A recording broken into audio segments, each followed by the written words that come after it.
ஆன்மீக நண்பர்கள் அனைவருக்கும் வணக்கம். ஓம் ஸ்ரீ மகா பெரியவா திருவடிகள் சரணம். நாம் இன்னைக்கு இந்த வீடியோவில் என்ன பார்க்க போகிறோம் அப்படின்னா, செல்வம் பெருகி கொண்டே இருக்க குபேரரை எப்படி வழிபட வேண்டும் அதை தெரிஞ்சுக்கிறதுக்கு முன்னாடி இது வரைக்கும் நம்ம சேனலை சப்ஸ்கிரைப் பண்ணாதவங்க சப்ஸ்கிரைப் பண்ணிக்கோங்க. இந்த வீடியோ பிடிச்சிருந்துச்சுன்னா ஒரு லைக்குமே கொடுத்துருங்க. வாங்க இப்போ நம்ம வீடியோக்குள்ளே போகலாம்.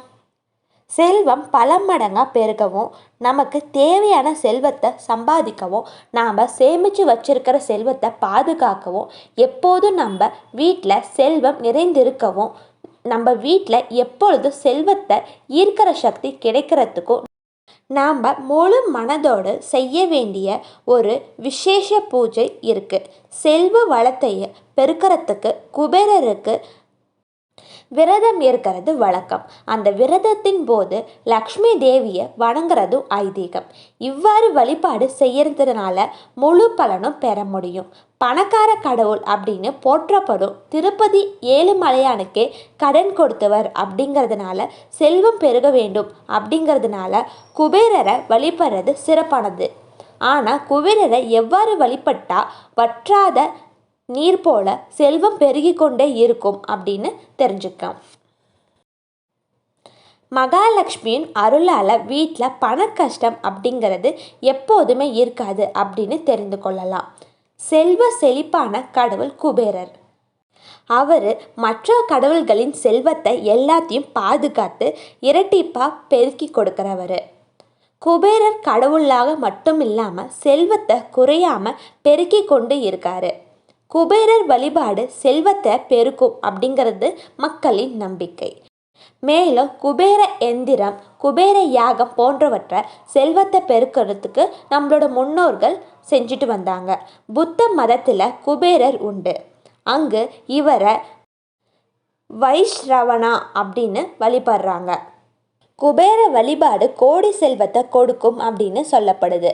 வாரந்தோறும் வியாழக்கிழமையில் நிறைய பேர் குபேரருக்கு பிரத்யேகமாக வீட்டில் வழிபாடு செய்கிறது வழக்கமாக இருக்குது. அந்த வழிபாட்டை பற்றி இந்த ஆன்மீக பதிவில் பார்க்க போகிறோம்.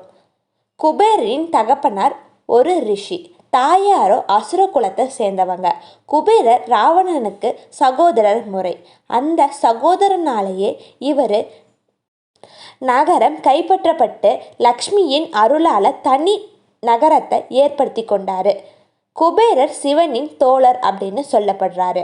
இவர் சிவனின் நண்பர் அப்படிங்கிறதுக்கு பொருள் கொள்ளும்படியாக சிவசாகா அப்படிங்கிற பெயரால் குபேரருக்கு உண்டு. சிவபெருமான குறித்து 800 வருடங்கள் தவமிருந்து அவரை நட்பை பெற்றார். பிரம்மனை நோக்கி தவமிருந்து வடக்கு திக்கின் பாலனா செல்வங்களின் அதிபதியாகவும் வரம் பெற்றார்.